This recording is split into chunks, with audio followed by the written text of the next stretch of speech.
Libido, energia vital, desejo sexual, tesão, vontade de transar. Em nenhum outro momento da história tivemos tanta liberdade sexual e, curiosamente, nunca os casais transaram tão pouco. A frequência sexual, como mostram as pesquisas, vem diminuindo ao longo dos anos. Frequente mesmo nos consultórios de ginecologia e psicologia é o baixo desejo sexual das pacientes. Ele representa entre 50% e 65% das queixas nos ambulatórios de sexualidade da USP e do Hospital Pérola Baiton, que é referência em saúde da mulher. Vamos entender o que está acontecendo e como é que a gente pode lidar com essa diminuição de libido? Será que dá para continuar desejando aquilo que já conquistamos? Um spoiler do episódio de hoje é uma frase do filósofo Alain de Botton. Amor tem mais a ver com habilidade do que entusiasmo. Chega mais, que esse é o Preliminares Podcast, com conversas essenciais para o prazer. Oi, eu sou a Natália Jankiewicz, jornalista, educadora sexual e estudante de psicanálise. Carol, quem é você na fila do doutora me prescreve uma testosterona? Eu sou a doutora Carolina Ambrogini, ginecologista, sexóloga, coordenadora do projeto Afrodite, que é o Centro de Sexualidade Feminina da Unifesp. E também estudante de psicanálise. Que entende, aliás, essa é uma corrente que vai entender a libido como uma pulsão de vida, né? Então, Exato. Se tá te faltando libido, não é só em relação ao sexo, provavelmente, que você tá sentindo esse desânimo, digamos assim, né? Na verdade, a libido, ela é essa energia que vai movimentar, né? Que vai fazer com que a gente vá em busca da realização dos nossos desejos, não é isso? Exatamente. Passa por entender onde estão os seus desejos, onde está investida essa energia. Às vezes não está no seu companheiro ou companheira, às vezes está num trabalho, às vezes está nos filhos. Exatamente. E, Carol, acho que é importante a gente começar explicando, então, o que é o desejo sexual? O que isso é, como ele se manifesta no nosso corpo, como ele se manifesta, né, na nossa mente, o que é o tesão? O desejo, ele é um fenômeno químico do ponto de vista biológico, que é quando o cérebro produz dopamina, né? A dopamina, ela é um estimulante do sistema nervoso central e que busca o prazer, né? E uma vez que você consegue ter prazer com aquela situação, gera o ciclo de recompensa. Ou seja, você vai querer mais daquilo. Exatamente. Por outro lado, do ponto de vista da psicanálise, o desejo tem muito a ver com um investimento que a gente faz por alguma coisa. Geralmente, uma coisa que eu não tenho. O que falta, né? O que falta, exatamente. Então, eu coloco a minha energia naquilo que eu não tenho. O que é muito complicado quando a gente passa a ter relacionamentos estáveis. Sim. Porque, teoricamente, eu já conquistei. Eu já estou na zona de conforto, né? Exatamente, não preciso mais investir tanta energia de conquista. Mas eu acho difícil ter esse tipo de conversa, sabia? De maneira geral, porque eu acho que o desejo acaba sendo reduzido a hormônio, né? Assim, as pessoas, em geral, acham que é isso, é chegar no ginecologista e pedir um creme, pedir alguma pílula mágica que vai fazer com que aquele desejo do início, geralmente, volte, né, magicamente, mas o nosso desejo ele é influenciado por uma série de outros fatores, além dessa questão dos hormônios, né? Com certeza, eu falo que os hormônios é uma peça do grande quebra-cabeça da nossa sexualidade. Não tem como a gente colocar todas as fichas numa testosterona, por exemplo, né? É querer simplificar muito um assunto bem complexo. Então, a gente tem que entender bem como é a situação, como aquela pessoa cresceu, né? O investimento desses pais, né? Tudo tem a ver com o desejo. A autoestima, como a pessoa está com seu corpo, a fase de vida que ela está vivendo, sim. O relacionamento, se é um relacionamento bacana ou não, se é um relacionamento instigante e interessante. Porque não é só apertar o botão do desejo na hora de fazer o sexo, né? Exatamente. É um fluxo contínuo, né? O que a gente fala que as preliminares, elas são, na verdade, no momento em que acabou o sexo, começa a preliminar pro próximo sexo, né? Exatamente. Infelizmente, as mulheres, e nem qualquer outro ser humano, tem um botãozinho atrás da orelha que você liga e pronto, o interruptor do desejo tá ligado e do tesão tá ligado. Não é tão simples assim. Eu acho legal, a gente... Tá aí uma frase que as pessoas usam muito, né? Ah, porque que homem tem mais... Porque homem tem mais tesão, tem mais vontade de fazer sexo. Ah, porque tem mais testosterona, né? Simplificando nesse sentido. E eu acho legal quando você traz todo esse repertório, porque é isso, assim... Se você teve um trauma na infância ou na adolescência, né? Se você, de repente, tem uma religião que é muito castradora no sentido sexual, né? Se você sente dor nessa relação... Como é que você vai ter vontade de voltar para um momento que te machuca, né? Que te machuca literalmente. Então, quando a gente volta para ali pro esquema de recompensa. Se eu não tenho uma boa experiência, para que eu vou querer ter de novo? Né? Se essa experiência ela é investida de culpa, vergonha do corpo, vergonha de se soltar, né? Se você fica ali no controle de tudo que está acontecendo, se você não se entrega para aquela experiência, aquilo não é uma coisa que eu vou querer ter de novo, né? Se a química entre os parceiros não é uma coisa, né? Não é o principal ali, enfim, aliás, porque tem várias coisas que levam uma pessoa a fazer sexo. Além do tesão, concorda? Com certeza. Você tem muitas mulheres... Eu acho interessante que, assim, em palestras e tal, eu pergunto para as mulheres por que vocês fazem sexo, né? E as mulheres geralmente respondem como, por conexão, eu quero me sentir conectada, ou eu quero me sentir amada, ou eu quero me sentir desejada, né? E geralmente os homens respondem alguma coisa na linha do por alívio, para relaxar. Quer dizer, tá num outro lugar, né? Exatamente. Eu acho que os homens, eles fazem muito sexo para descarregar mesmo, né? Como uma forma até de pulsão, né? De descarregar essa tensão do corpo, né? Isso, essa tensão do corpo. Além do que, Nath, eles têm muito mais intimidade com o próprio corpo, com o próprio pênis, com as suas fantasias sexuais. Eles assistem pornografia desde muito sempre. Sempre tiveram permissão para isso, né? Não só permissão, como incentivo para caminhar nessa direção, Exato. Né? As mulheres não. As mulheres, primeiro, que elas... É construída uma sexualidade muito mais relacionada ao romantismo, à conexão, à intimidade, enfim, Disney, né?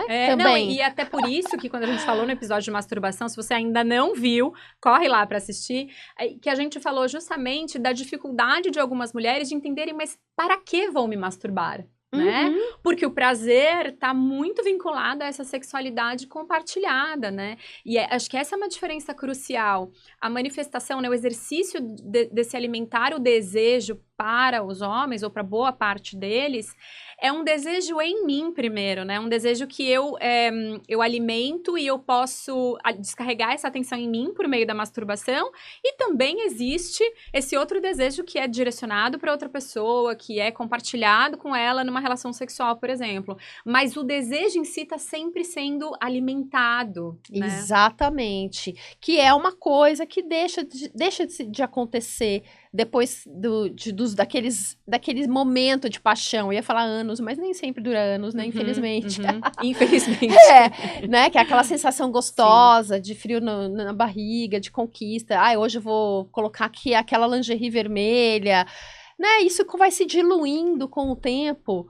Eu acho que o desejo tá muito aí. Tá nessa antecipação por aquilo que você ainda não tem, né? Então, assim, eu vou encontrar a pessoa no final de semana, vou marcar a depilação cavada, vou escolher a minha lingerie, ou eu vou começar um sex talk aqui com essa pessoa pra instigar. Quer dizer, você tá aumentando a expectativa, né? E se dando conta da falta. Exato. E a partir do momento que o outro tá o tempo todo ali, deitado contigo, né? A distância de um palmo, que você pode fazer a hora que você quiser, aí tá muito quente, tá muito calor, tá depilada, tá menstruada, tem a série da Netflix, tem a novela não sei o quê, a gente começa a colocar uma série de empecilhos justamente porque não tem essa falta, né? Dá preguiça. Dá muita preguiça, dá muita preguiça. Gente, falo por mim também, dá muita preguiça. Não é porque a gente estuda e trabalha com sexualidade que a gente transa 3 vezes por dia, tá? Mas é isso, assim, acho que também uma compreensão de que o desejo, as pessoas imaginam muito que o desejo, ele é esse frio na barriga que acontece espontaneamente. Você falou muito da duração da paixão e tem uma pesquisadora, que é a Ellen Fisher, que estuda esse assunto, e ela vai falar que essa paixão, ela vai acabar ali entre 6 meses a 1 ano e meio. No máximo 2 anos. No máximo 2 anos, e acaba para todas as pessoas, não é só com você. Então, enquanto a gente tá embebido dessa paixão, a gente ainda sente muita insegurança, a gente sente que o outro ainda nos falta, ainda é algo que não está conquistado, né? E isso mobiliza esse nosso desejo. Por outro lado, à medida que a gente se sente cúmplices, né? Num porto seguro, Exato. tá tudo tranquilo, e aí se estabelece, né? Ou pode se estabelecer mesmo uma relação de amor, realmente, sai esse ar, né, da paixão.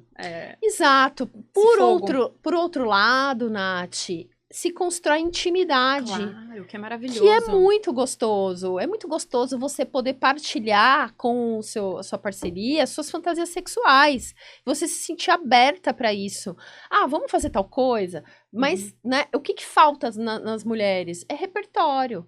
É sair dessa posição passiva, à espera de um desejo, de um tesão que vem como um raio, né? Cai do céu. E ao invés de instigar esse desejo. É algo que nós lá da Unifesp, né, no nosso ambulatório de sexualidade, nós prescrevemos muito pouca testosterona.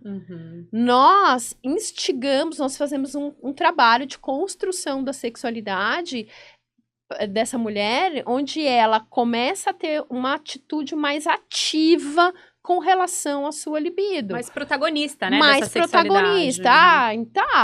Tá naquele relacionamento de 20 anos, meio chato mesmo, mas peraí, vamos pensar, vamos tentar ver algum caminho diferente, vamos sair pra transar na praia, vamos comprar um brinquedinho novo, vamos, né, sexta-feira é o dia do sexo, enfim. Sair dessa posição passiva e entrar numa posição mais ativa. Você sabe que eu vejo tanto no nariz torcido quando eu falo isso, porque assim, tipo, ai, não dá pra ser mais fácil? Né? É tipo, nossa, sério que eu vou ter que fazer tudo isso? Essa reação, porque a gente também vive num momento, além desse imaginário de que o sexo é sempre espontâneo, a gente vive um momento de muito imediatismo, né? Total. É assim, tipo, você assiste televisão, você não precisa mais esperar o horário da programação. Não, você vai lá, começa, ficou com sono, pausa e volta no outro dia. Então, assim, tudo sob demanda, né? Então, eu quero e acontece. Como é que a gente faz com essa questão do desejo? Que, gente, não vai ter uma solução fácil, rápida, a não ser que você termine o relacionamento e comece outro. Aí também é uma possibilidade. Sim, mas aí você vai ficar nesse ciclo. Vai ficar nesse ciclo, porque daqui a 6 meses, 1 ano e meio, você vai voltar para esse mesmo lugar, muito, muito provavelmente.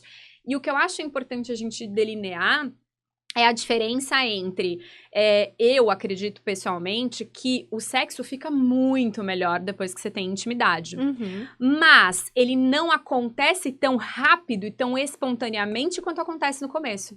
Então, talvez no começo você estivesse ali fazendo um feijão com um pijama flanelado, a pessoa passou atrás de você, você deu ali mesmo, né? Não significa que esse sexo tem mais qualidade do que aquele que você vai praticar depois que você tá há 10 anos com uma parceria. Exato. E que talvez não tenha sido um rompante de desejo, que começou ali meio num carinho, e aí mão aqui, mão ali, e a coisa engatou, né? Tipo um carro que pega no tranco, assim, você empurra e aí ele vai. Exatamente. Eu acho que ajuda muito, Nath, a gente explicar para as pessoas o ciclo de resposta sexual. Com certeza. A diferença dos ciclos, né? Bora, produção? Produção, solta aí, por favor, o primeiro gráfico para a Carol explicar.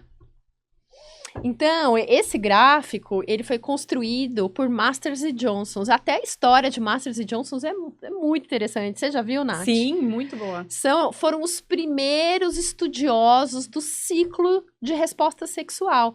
O Masters era um ginecologista e ele queria ganhar um prêmio Nobel. Era a aspiração dele. E aí ele pensou, o que eu vou estudar que ninguém nunca estudou? A fisiologia sexual, na década de 50. Não, ele foi muito pioneiro, galera. Não sabia o que era. Eram assim, tipo, mais de 10 mil pessoas se submeteram ao laboratório lá, literalmente. Nos anos 50. Nos anos 50. Né? Pra saber legal. como é que é quando você sente desejo, quando você fica excitada. Isso que a Carol, esse ciclo que a Carol vai explicar. Pra você que tá nos ouvindo, fica a seguinte dica, tá? Segue a gente no @preliminares.pod no Instagram. A gente vai postar essas imagens para que você consiga entender melhor, visualizar isso que o pessoal que tá assistindo a gente aqui em vídeo consegue observar. Mas é fácil de entender.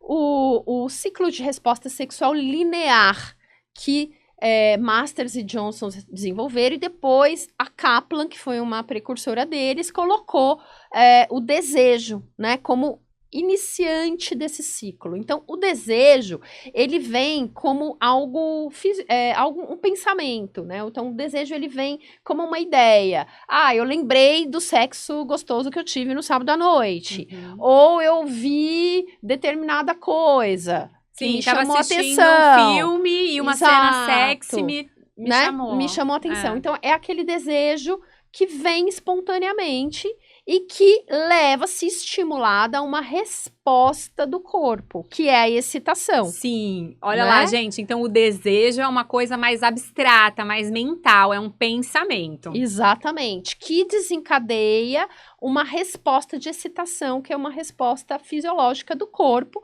e se eu mantenho um estímulo do meu corpo, das minhas zonas erógenas, aquilo vai aumentando, até que eu tenho o orgasmo, que é uma descarga de prazer. E a grande descoberta de Masters e Johnsons foi que a mulher pode ser multi-orgástica, né? Ela tem um orgasmo grande, uma onda grande, seguida por ondinhas pequenas, e eles, uau, a mulher é multi-orgástica. Eu gosto muito de uma frase que diz que os homens têm uma espingarda e as mulheres têm uma metralhadora. Exato. Adorei. É isso aí. Então, eu vou pedir... Então, esse ciclo seria esse ciclo linear, né? Do desejo. Então, começando com desejo, pensamento, excitação é como o corpo vai manifestar isso. Então, por exemplo, uma ereção do clitóris, uma ereção do pênis, a lubrificação da vagina, etc. Você vai, sobe, chega no ápice, que é o tal do orgasmo, e depois disso você tem no orgasmo você tem uma descarga de prazer, e aí você vai para um nível que a gente chama de resolução, que é um nível de relaxamento. Exatamente, aquele soninho gostoso que vem depois. Exato. Agora, eu vou pedir pro Gusta colocar pra gente a outra imagem do desejo, que é o desejo responsivo, tá? Exatamente. O que muda nesse esquema? Nos anos 2000, uma outra pesquisadora, né? Então, tudo isso é baseado em pesquisa, o que é muito bom, né? Que dá credibilidade ao que a gente está falando. Uma outra pesquisadora canadense chamada Rosemarie Basson, ela, através dos seus estudos ali, ela viu que as mulheres, principalmente as mulheres em relacionamentos estáveis, não funcionam dessa forma linear. Desejo, excitação, orgasmo e resolução.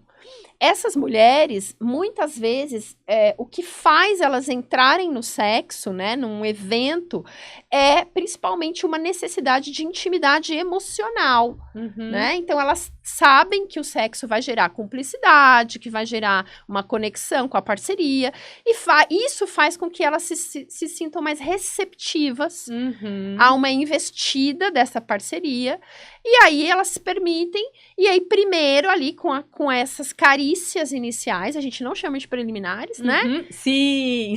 Porque parece que o tempo principal da relação é a penetração, e a gente quer desconstruir isso. Exatamente. Então, com essas carícias iniciais, elas se excitam, e aí vem o que a gente chama de desejo responsivo. Ou seja, galera, precisa começar. Que responde. Porque aí é que tá. É muito comum que as mulheres digam, ai, não dá muita preguiça de fazer sexo, mas depois que começa aí fica bom. É exatamente isso, galera. É isso, tá? Só que, assim, a gente precisa naturalizar porque muitas pessoas acreditam que isso é uma disfunção sexual. Exato. Ou seja, eu ter preguiça de começar o sexo numa relação estável é sinal de que eu sou frígida, de que eu não sou normal. Muitas vezes a parceria fala assim, não, o problema é você. Eu tenho tesão, eu tenho vontade. Exato. E não é por aí, tá? Então, eu vou dar um exemplo aqui dessa neutralidade sexual, né? Que é assim, você tá lá deitada na cama, vendo televisão com a sua parceria, né? E aí você não tá pensando em sexo, você tá vendo um programa de viagem, por exemplo. E, de repente, você não tá pensando em absolutamente nada, mas de repente a sua parceria se aproxima, abraça você, começa a fazer um carinho no seu cabelo, aí chega no seu ouvido e fala, nossa, tá tão cheirosa, essa camisola também te deixa tão gostosa, sabia? Aí começa a passar a mão no seu corpo, você ainda não está pensando em sexo, mas a partir dessas carícias, você, acho que eu vou dar uma chance. Exatamente. Acho que eu vou dar uma chance. Não tô aqui bombando de tesão, mas vai que. E aí você se disponibiliza. Você vai lá pra ver o que acontece. E no meio desse trelelê, às vezes no meio de um sexo oral que você tá recebendo, aí você fala, ô louco, agora veio, agora baixou aqui no corpo. Por que eu não fiz isso antes? Por que eu não comecei antes? Por que eu tenho tanta preguiça? Isso é um clássico, gente, né? Quem trabalha com sexualidade, isso é absolutamente normal. Não é uma disfunção. Não é. Não é uma disfunção sexual, tá? Você não precisa de testosterona. Exatamente. Você precisa pensar mais em sexo. Você precisa estimular mais a sua libido durante o seu dia a dia, durante a sua semana, né? Escutar um podcast erótico, ler alguma coisa, pensar no que vocês vão fazer no final de semana. Sim, dá trabalho? Dá. Mas tudo que a gente quer melhorar na nossa vida, você já reparou como é absolutamente normal a gente investir tempo, esforço e dinheiro? Tudo. Você quer melhorar na tua carreira? Aí você vai fazer uma pós-graduação, você vai fazer um curso, você compra livro, você investe tempo, esforço e dinheiro. Exato. Você quer melhorar a tua saúde, a tua estética, você investe tempo, esforço e dinheiro numa nutricionista, numa academia, numa, sei lá, drenagem. Só que aí você fala pra pessoa, não, eu quero melhorar a libido, mas eu quero que seja simples quanto tomar um comprimido. Exatamente. Não, meu amor, você vai ter que investir tempo, esforço e dinheiro. Então, eu acho muito importante esse recado para trazer justamente esse protagonismo, né? Para as mulheres. Vamos ouvir, Carol, que acho que tem tudo a ver esse momento que a gente tá trazendo para cá. Vamos ouvir o quadro Sussurra Aqui. Confissões ao pé do ouvido. Quem vai falar hoje é a Amanda, um nome fictício. Ela tem 37 anos, é advogada, tá casada há 5 e é mãe de um menino de 2 anos. Eu amo muito meu marido e a nossa família, mas parece que o sexo virou um elefante branco no meio do nosso quarto. No início da relação a gente transava o tempo todo, até na garagem do prédio dele, acredita? Eu ficava excitada só de pensar, de trocar mensagem, bastava um beijo de língua, meu corpo já estava pronto. Mas desde que fomos morar junto, e principalmente do nascimento do Luan, eu fui perdendo a vontade de fazer sexo. Eu prefiro ver Netflix, navegar no Instagram, sei lá. Aí quando eu vejo já é tarde, eu preciso descansar para dar conta da rotina. É casa, é trabalho, é filho. E a gente transa uma vez por mês. E olhe lá, quando ele me procura. Embora não seja ruim, é muito previsível. Eu queria de volta aquele frio na barriga, aquela vontade. Alguma coisa que me fizesse ter tesão de novo pelo homem com quem eu escolhi viver. E eu não sei o que fazer. Clássico, hein? Nossa. Gente, isso é um clássico.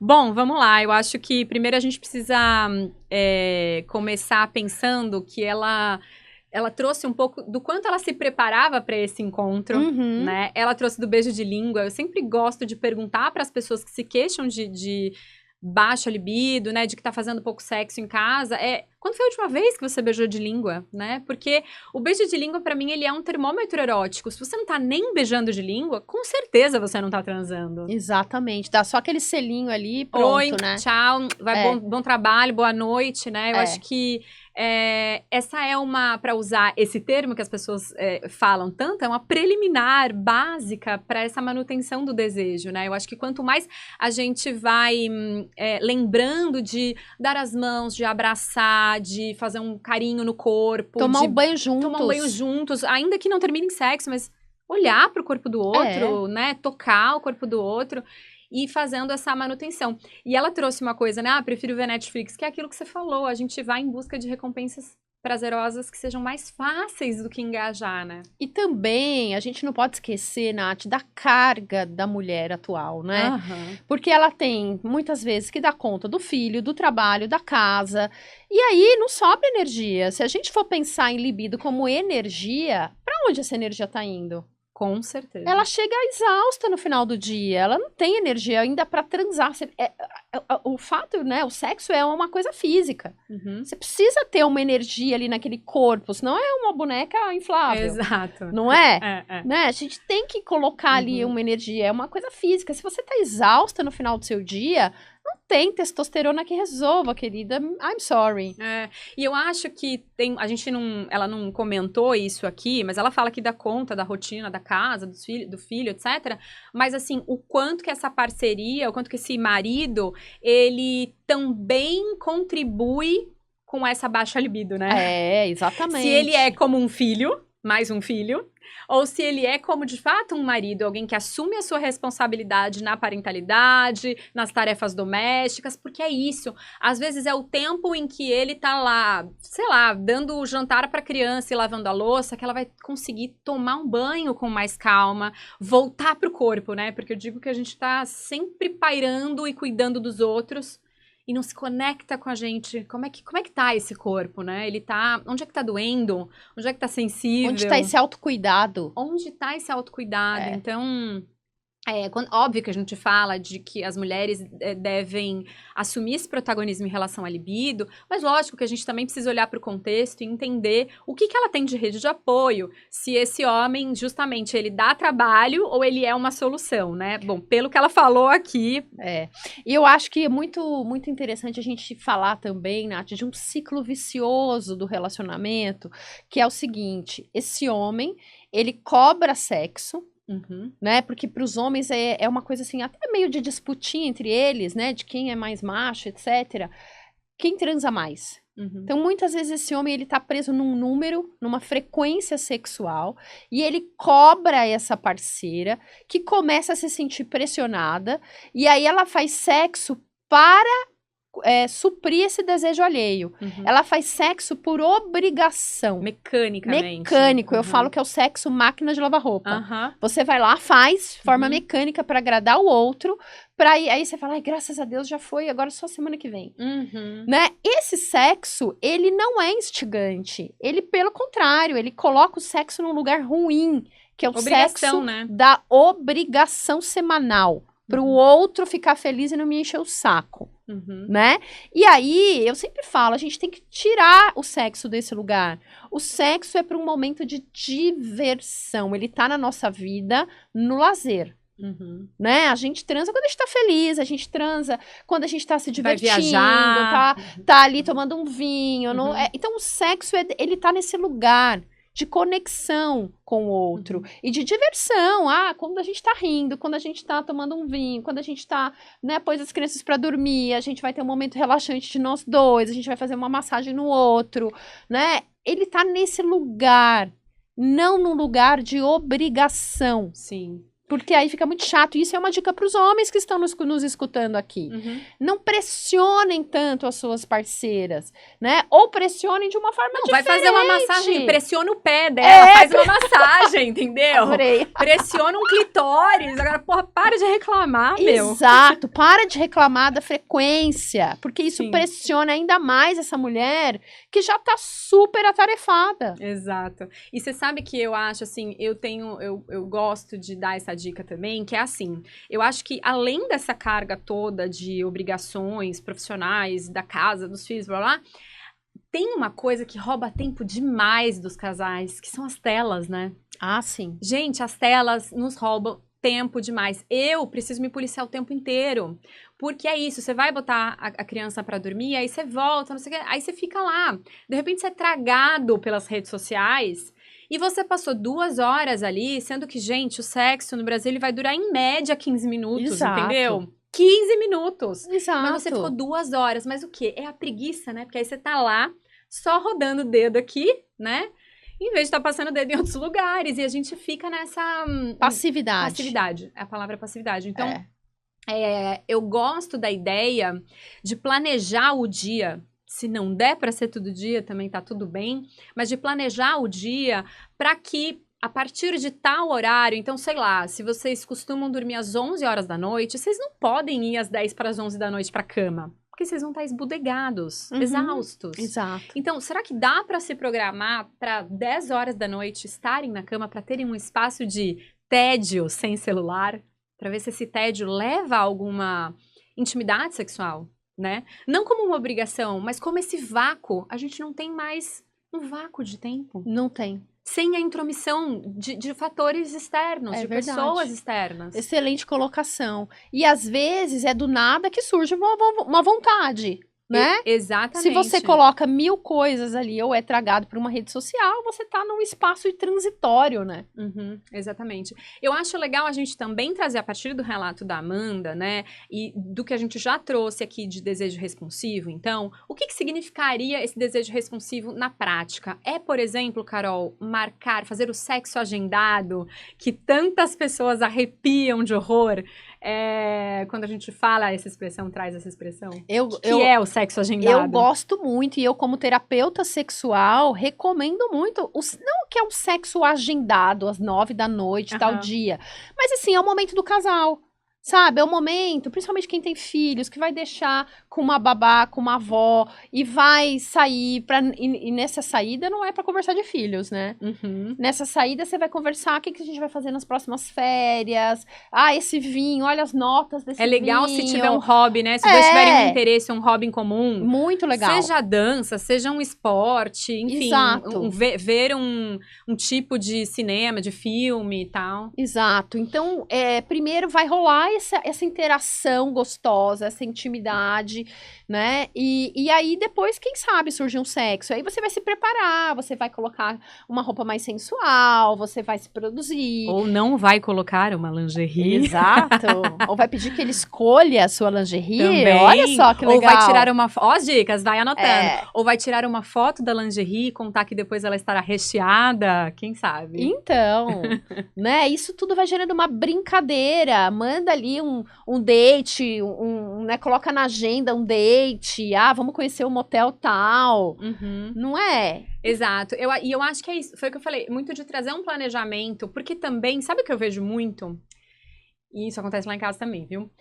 Desencontro de desejo. Então tem gente que gosta de transar mais de manhã, sente mais tesão de manhã. Tem gente que gosta de transar à noite, o outro já tá exausto, cansado. Então, como é que a gente pode organizar essa rotina a dois? Porque, de fato, a gente tá o tempo todo juntos, né? Isso é sob o mesmo teto, para quem vive já uma relação estável morando junto.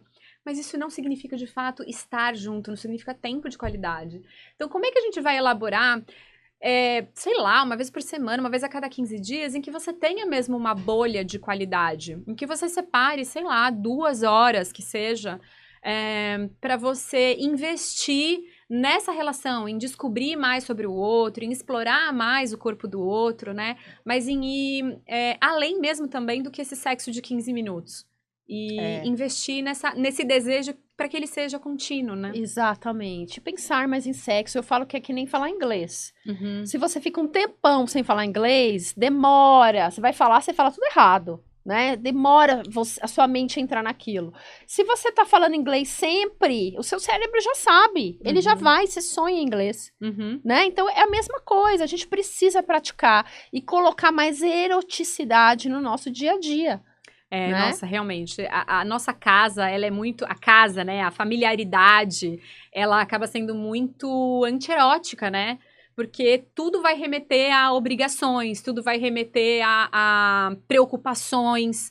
Então, se você tem a possibilidade de mudar o cômodo dentro da sua casa em que você vai fazer sexo, isso já pode ser super funcional, pode ser ótimo pra você. Sei lá, você costuma transar sempre no quarto, dá pra transar no chuveiro, né? Ou dá pra trancar a porta lá do quarto das crianças e transar na sala, por exemplo. Porque acho que só mudar esse cenário já favorece, né? Exatamente. A gente tem que ser criativo, porque não é fácil, gente. Parece que é muito simples nos filmes românticos, nas novelas, mas lembrem-se, sempre acaba no casamento. Né? No final da novela tá ali aquele casamento lindo. Não mostra a derrocada ali, não mostra depois, que é o principal desafio. E as mulheres, elas ficam muito românticas ainda, né? Gente, é isso. Eu gosto, você trouxe essa palavra romântica, e aí eu trouxe essa pesquisa aqui pra vocês. É uma pesquisa com 2.000 casais, que foi feita na Universidade de Toronto em 2016. Olha que interessante. Perguntaram ali sobre a visão que eles tinham do próprio relacionamento e da satisfação sexual que eles tinham nesse relacionamento, tá bom?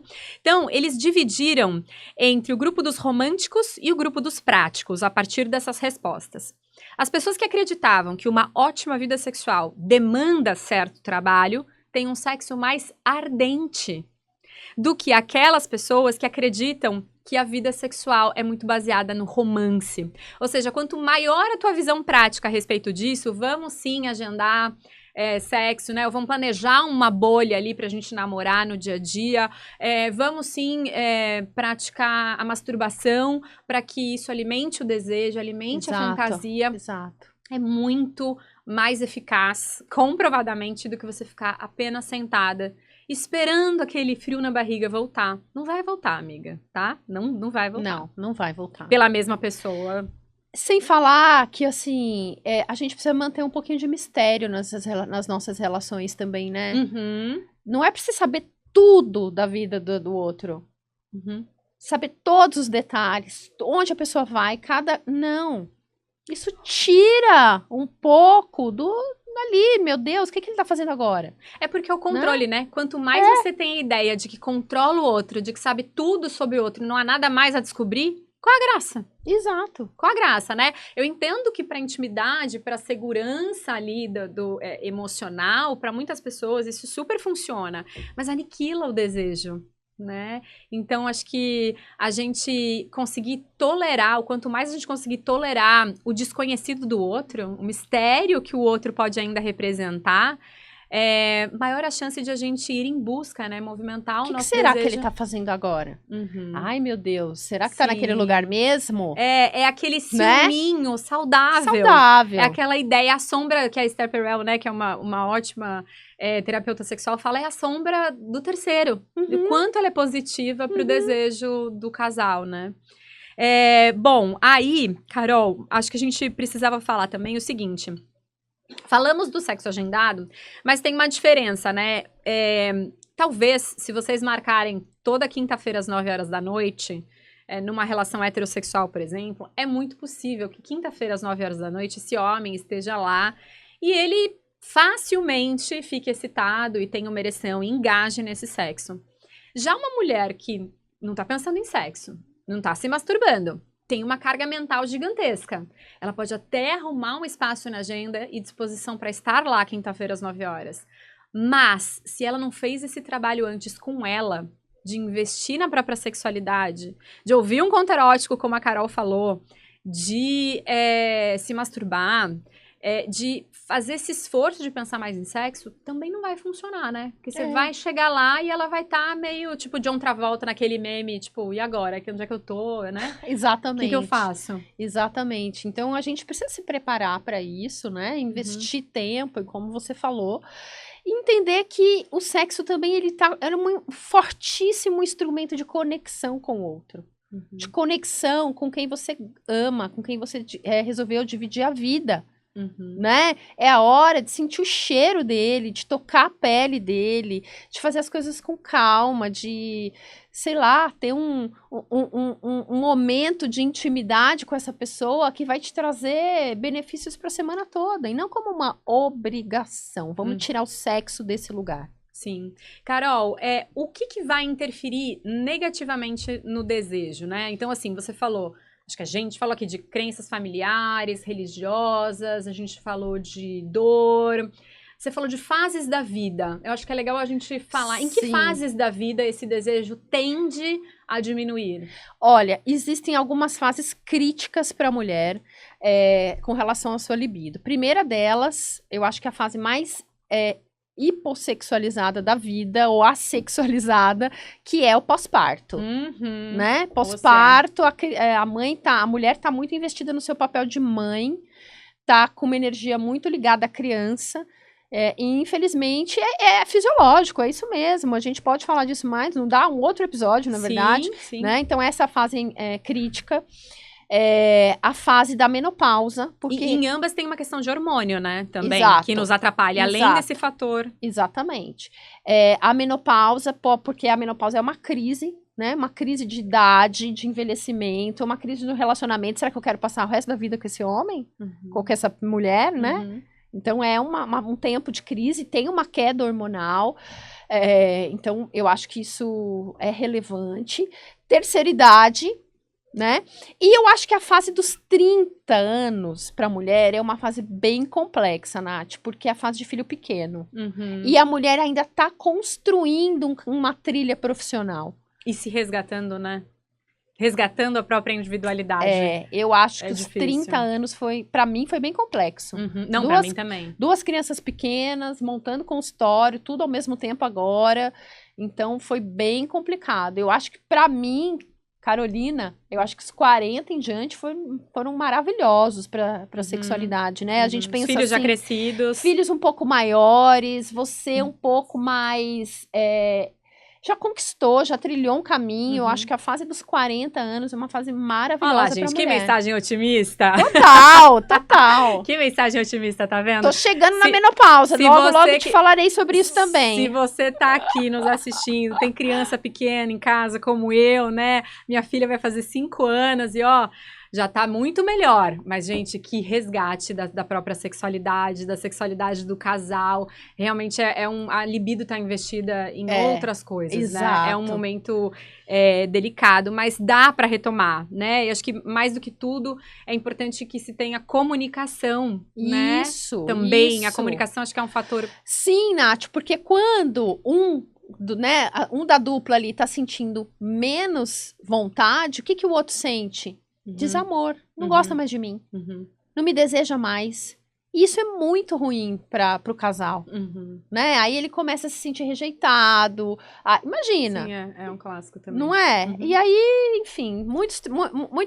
preciso falar abertamente sobre isso, né? Que, de repente, não é que esse desejo minguou só por você, parceiro ou parceira. Ele minguou em relação à sexualidade, né? Então, ter essa conversa abertamente e dizer que isso é uma fase, né? Como é que a outra pessoa pode te ajudar nesse processo, né? Tentar pensar isso também. E acho que vale a pena a gente falar também, Nath, de 2 situações especiais. Quando são 2 mulheres juntas, que muitas vezes as duas engatam essa questão do desejo responsivo e aí não ninguém procura nunca, ninguém. Ninguém procura ninguém. E que os homens também estão muito no ciclo do desejo responsivo, né? E é cobrado do homem a questão do desejo espontâneo, de estar sempre pronto. Sexual, Mas hoje os homens estão muito com desejo responsivo também. Sim. A gente tem visto bastante, né? Carol, e você diria que o anticoncepcional e o antidepressivo também vão atrapalhar a libido? Porque isso é uma coisa que a gente ouve direto, né? Exato. Eu acho que quando uma pessoa tá sem libido, ela quer, primeira coisa, colocar a culpa numa coisa simples. Então, coitado do anticoncepcional, ele é ali o principal culpado, né? Hoje em dia, pílula tira libido. E o que a gente vê em pesquisas e em revisões bibliográficas, né, de estudos, é que depende muito.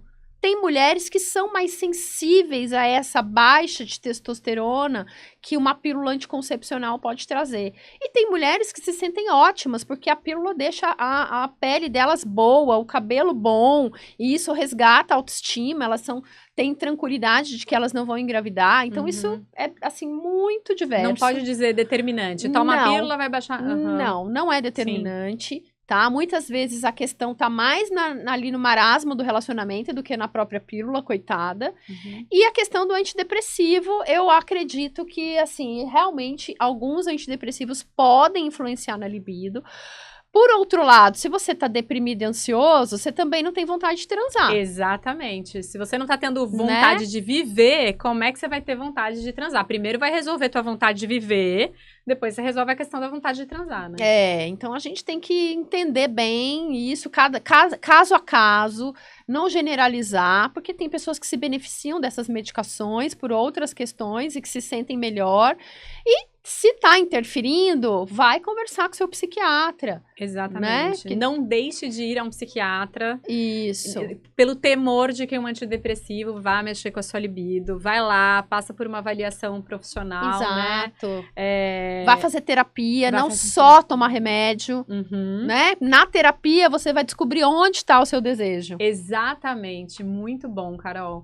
E aí, gente, então, acho que a nossa mensagem final antes da gente entrar no próximo quadro, é que justamente se você tá com uma baixa libido, você precisa entender onde é que tá o teu prazer, né? E ir resgatando esses prazeres aos poucos, né? Então, o que é prazer para você nesse momento?